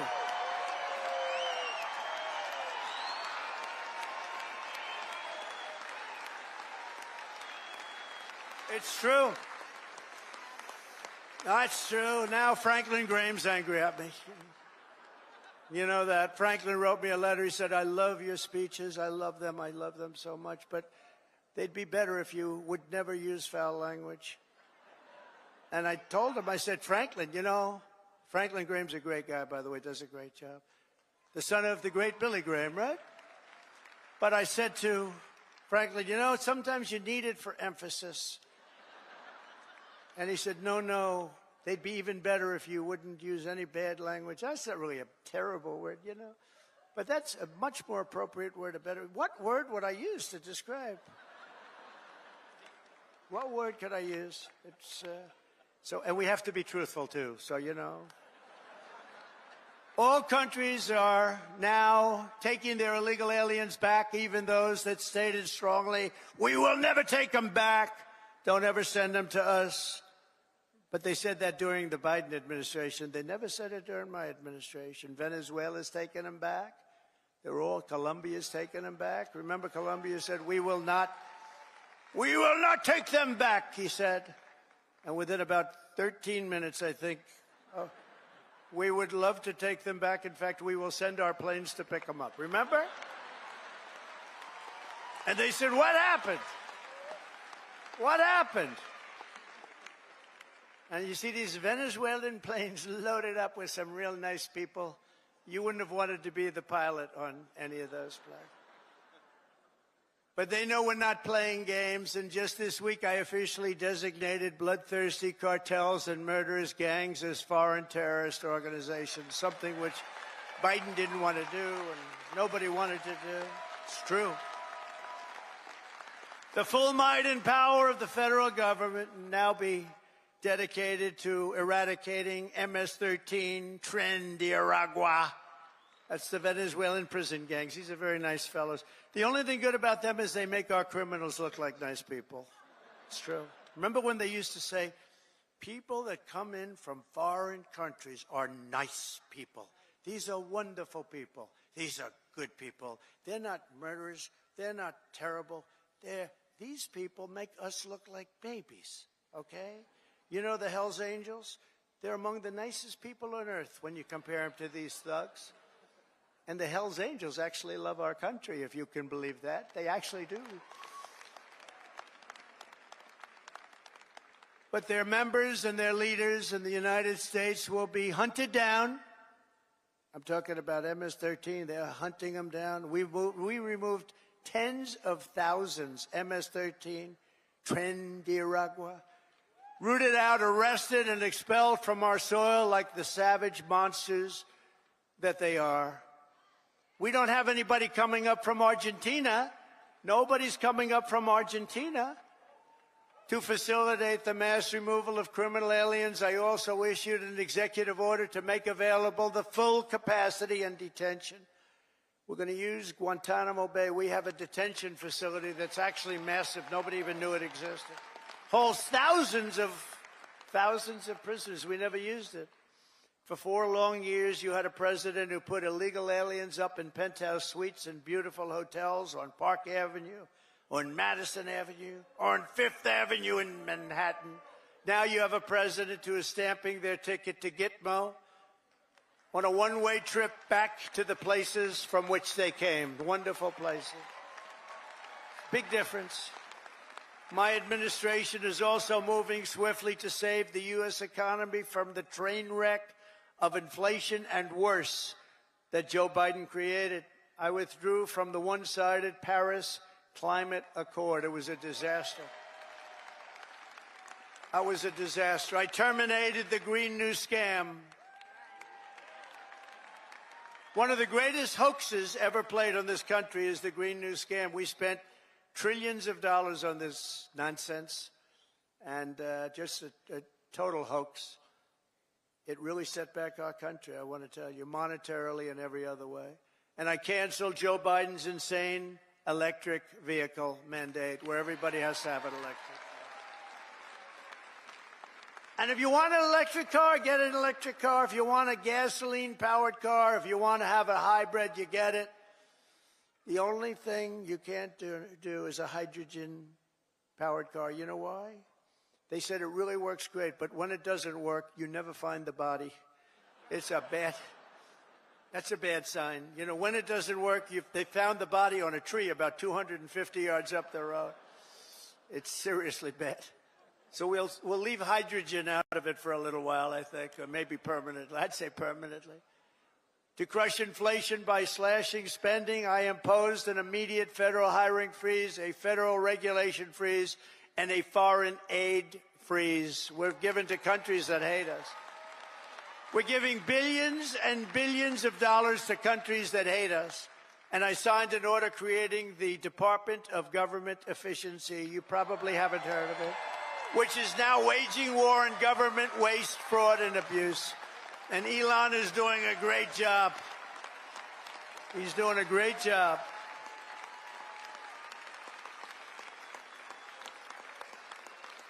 We love Elon, don't we? It's that guy, he's a character. With his son X. We love X. He's the only one can get away. His son's really named X. He's the only one can get away with naming his son X. If we ever did it, they'd say, you're crazy. But he's great. He's doing a great job, and he doesn't need this either. He doesn't need it, but he wants to see, he's a patriot. People said, well, what official position does he have? I said, patriot. Oh, they didn't know. They said, that was good.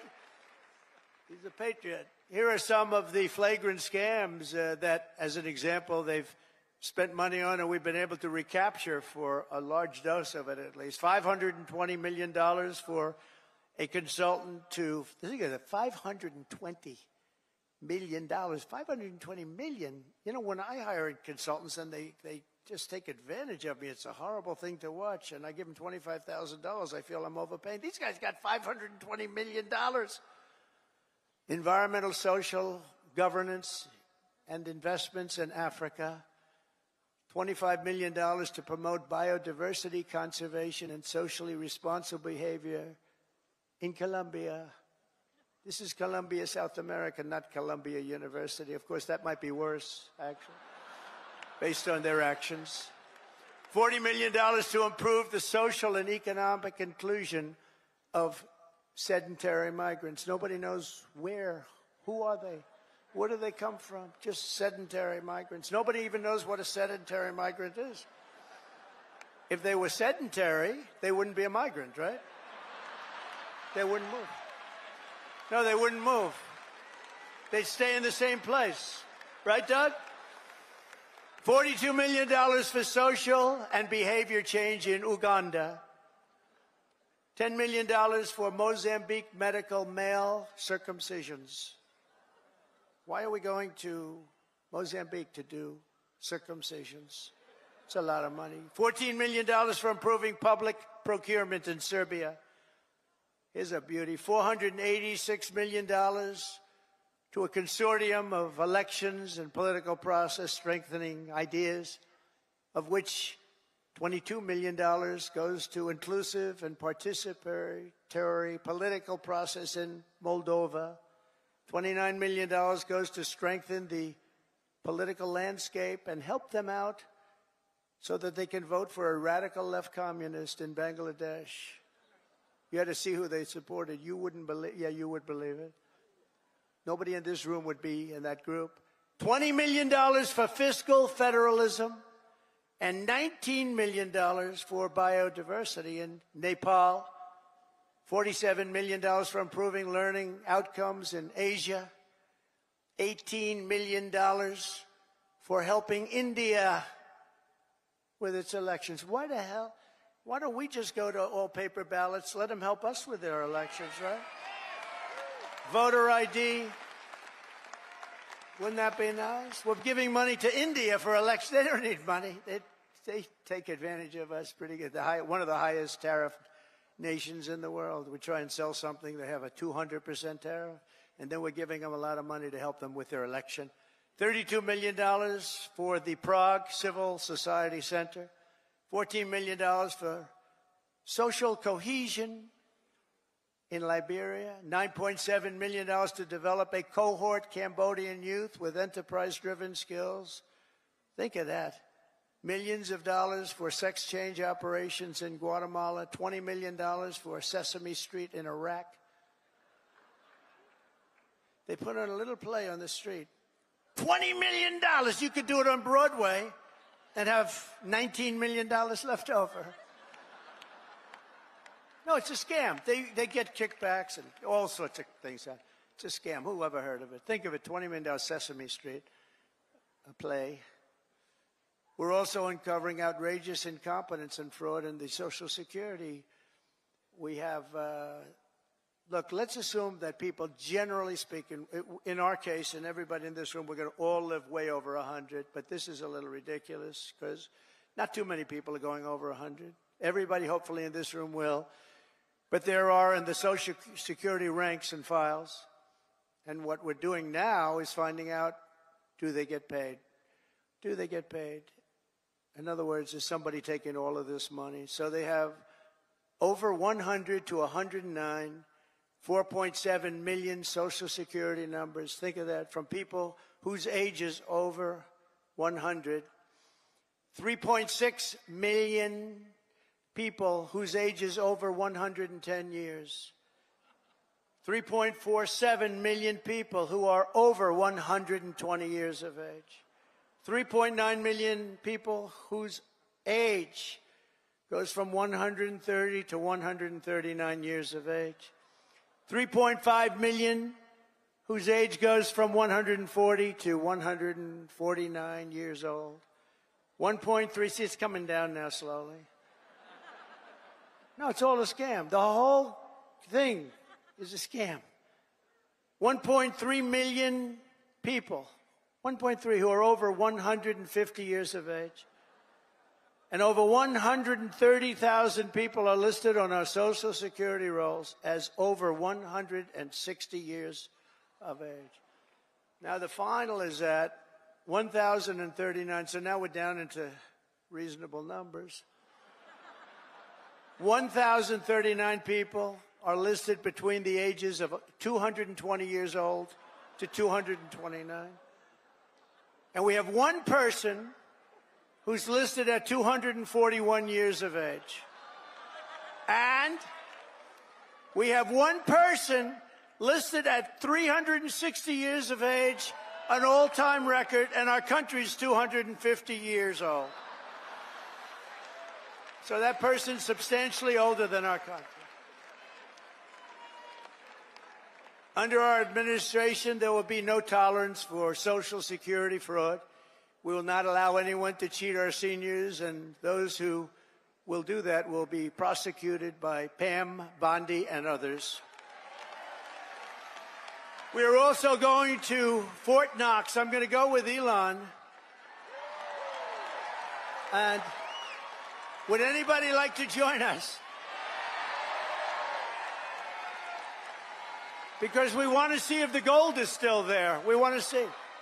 Wouldn't that be terrible? We open up this Fort Knox. It's just solid granite that's 5 feet thick. The front door, you need 6 musclemen to open it up. I don't even think they have windows. Wouldn't that be terrible if we opened it up and there was no gold there?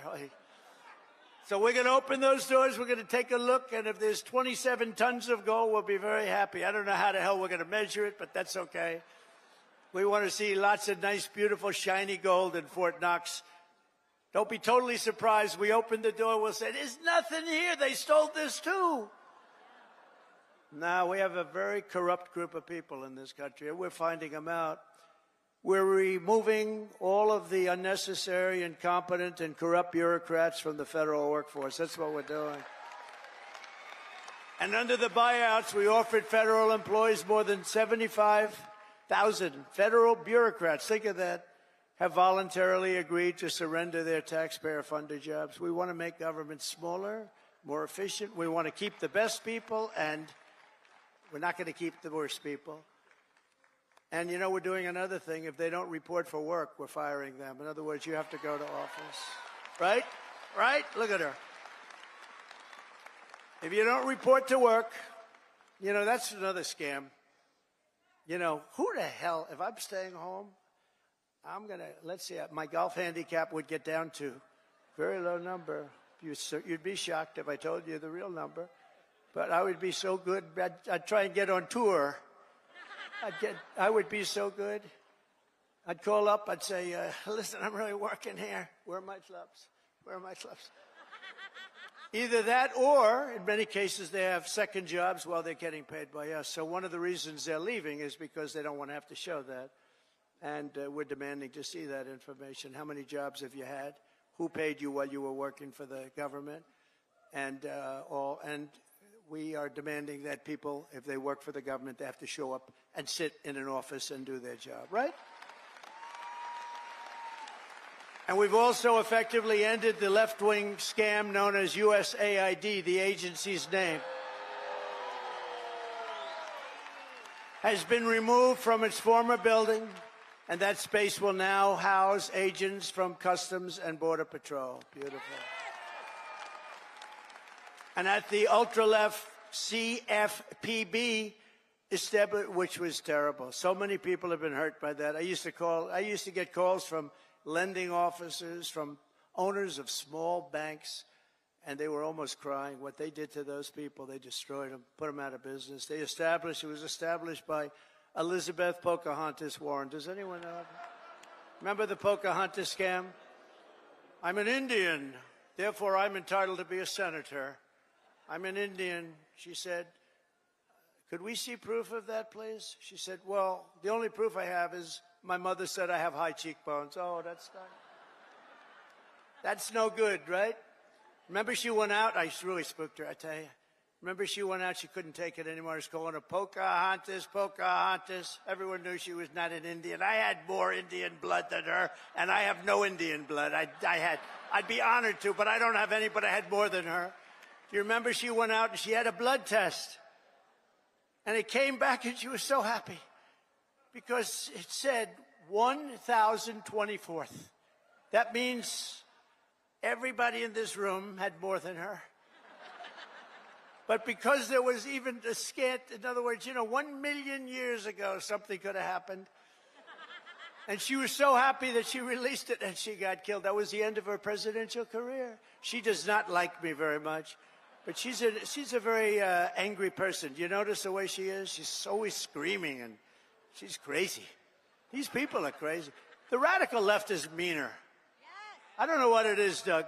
They're meaner than us, aren't they? We're like normal people. You know, we're smart, we get our word, but we don't go crazy. Of course, they'll take my little rant from 15 minutes ago, the fake news. He lost control on the stage. He lost control.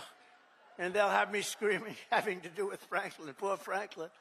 He lost control of the stage. Oh, these people are bad. They are really sick, too. I don't get it. You know, you think they'd want to love our country. They have no ratings anymore. Nobody listens to them. Nobody believes the fake New York Times.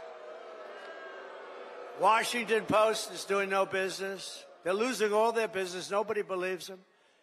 But we've escorted the radical left bureaucrats out of the building and locked the doors behind them. We've gotten rid of thousands. I withdrew the United States from the corrupt World Health Organization. I withdrew from the anti-Semitic UN Human Rights Council. The council is horrible, and I withdrew from the terror-supporting UN Relief and Works Agency. The UN has such great potential, but not the way it's run now. It's terrible the way it's run now. We stopped all taxpayer money to these corrupt institutions. And by the way, just so, because who the hell knows, we got to talk about something very important. The war between Russia and Ukraine. People are being killed, mostly young men, mostly Russian and Ukrainian men, at levels you've never seen before. Thousands of people a week. And I've spoken to President Putin, and I think that thing is going to end, but it's got to end. It's a horrible, horrible thing to watch. I'm dealing with President Zelensky. I'm dealing with President Putin. I'm trying to get the money back that, or secured, because, you know, Europe is given $100 billion. The United States has given $350 billion because we had a stupid, incompetent president and administration. 350. But here's worse. Europe gave it in the form of a loan. They get their money back. We gave it in the form of nothing. So I want them to give us something for all of the money that we put up. And I'm going to try and get the war settled, and I'm going to try and get all that death ended. So we're asking for rare earth and oil, anything we can get. But we feel so stupid. Here's Europe. And, you know, it affects Europe. It doesn't really affect us, except we don't like to see two things. Number one, how Biden got us into this thing in the first place. Terrible. But why is it that he didn't ask for equalization? Europe should put up more money than us. But even if you said the same thing, how come we went so far out front? And he didn't know that Europe gets his money back. They did it in the form of a loan. We don't get our money back. We get nothing. So we're getting our money back. We're going to get our money back because it's not fair. It's just not fair. And we will see. But I think we're pretty close to a deal, and we better be close to a deal, because that has been a horrible situation. It would have never happened if I were president. And by the way, October 7th, Israel would have never happened if I was president, too. It would have never happened. Iran was broke. They had no money for Hamas or Hezbollah. They had no money to give. Everybody knows that. Jewish people in the audience know that. Iran was broke. They were not giving money around. And when I got out, they took all the sanctions off Biden, and Iran became rich very quickly. With oil, you can become rich very, very quickly. And the rest is history. What a horrible thing. Even though the hostages are coming back, I saw it this morning where we got 6 more back. Biden got none back, by the way, just so you understand. None. 0. He would have never gotten any of them back. But they're coming back in pretty bad shape. It's a horrible thing, and many are dead. Many are dead. So we'll see how that all ends up, but it's a horrible thing. But I just want you to know we're working on that. That's a very big part of it. And I don't like talking about it because we're in the middle of negotiations, but it's a very, very sad, it would have never happened. There was no way. Russia was never going to go in, and they went in because of a lot of reasons, and so many people are dead. Far more people are dead than you're reading about. You know, when they blow up all these cities, all those cities they look like demolition sites. Every single building is down. All of those beautiful golden towers that are 1,000 years old, they're lying on the ground in smithereens, blown to smithereens. There's nothing left of them. They're just lying on the ground, never to be rebuilt again, not possible to rebuild them again. and all of that heritage is gone. People have done a really horrible job. That would have never, if I were president, zero chance that a shot would even have been fired. It wouldn't have happened.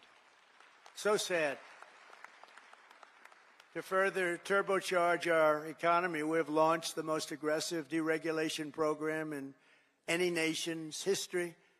And we're also going to be seeking the largest tax cuts in American history. Again, we brought them down, as you know, from close to 40% down to 21%. Now we're bringing them down to 15% if you make your product in the United States of America. We're defending the American worker like never before, and that's why the auto workers and the union workers and the Teamsters and so many others, they supported us, the firemen, the policemen, so many others, whether they were union or non-union, they all supported us. They supported, it's called workers, and they supported us at levels that nobody's ever seen before. Weeks ago, I imposed a 10% tariff on all goods coming from China because of the fact that they're sending fentanyl into our country, through Mexico, by the way. I'm not happy with Mexico, or I'm not happy with Canada either. I imposed 25% tariffs on all foreign steel and aluminum, and I will soon impose reciprocal tariffs on any country that charges us. And by the way, the reciprocal means they charge us, we charge them, same thing. So nobody can be upset, right? But we have countries charging us 200%, and we charge them nothing. They charge us, we charge them. Our country's going to become rich again, very rich. I always say it's my favorite word in the dictionary.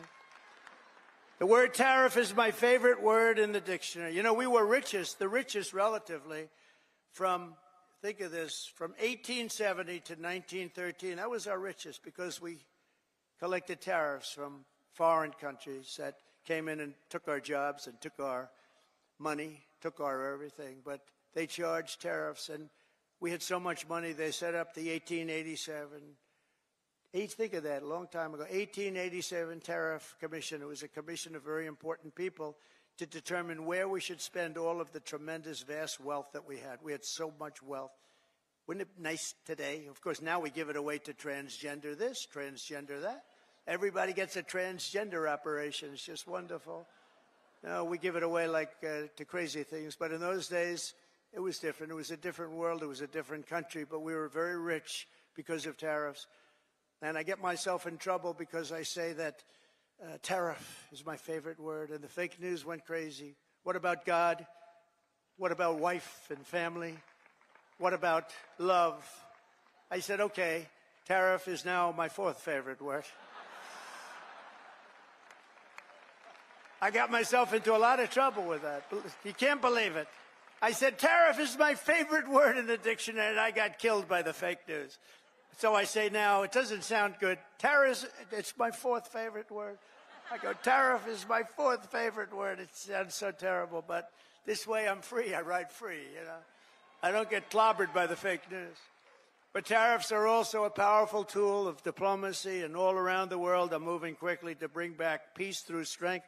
We have the greatest, you know, I rebuilt our entire military in the first term. We left a lot of it, although a lot of it, but very small relatively, in Afghanistan.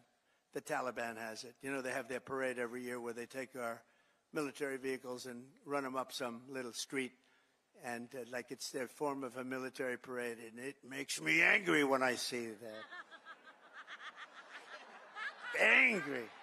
When I see that, I get angry. You know, we give them, I don't think anyone knows this, we give Afghanistan about $2 or $2.5 billion a year. Do you know that? For aid. We need aid ourselves. And I'm going to go back, and I told them yesterday, I want to look at it, but if we're going to give them money, it's okay. But I want them to give us back our military equipment that they have. They're selling it. Doug, would you take that, please? All right? Write something up. No, I want them to give back. If we're going to give them that kind of money, let them give back the military equipment, which they have. They have tanks and trucks and guns and goggles. They have goggles. They have night goggles, better than we have. Brand new right out of the box. It's unbelievable. So I want to do that, and I want if we're going to pay him, I want to get that equipment back, okay? Doug can do it.